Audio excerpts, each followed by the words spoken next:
The LRT-5 Lockring tool from Park Tool is designed to remove and install direct mount chainrings like those found on Fazua Ride 60 e-bike drivetrains. The LRT-5 fits lock rings with a 41mm outside diameter with 16 notches. To remove your lock ring, you'll need either a 3/8" drive tool or a 36mm wrench to drive the LRT-5. With your drive side crank arm removed, engage the LRT-5 on the lock ring. While holding your bike's rear wheel, turn the LRT-5 clockwise to loosen the chainring lock ring.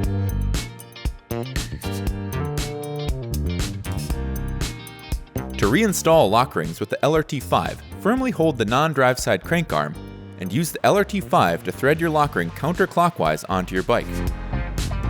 Pair the LRT-5 with a torque wrench like the TW6.2 to tighten your lock ring to manufacturer specified torque.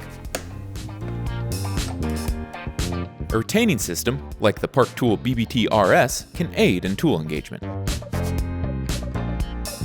Precisely machined for a perfect fit, the LRT-5 Lockring tool from Park Tool.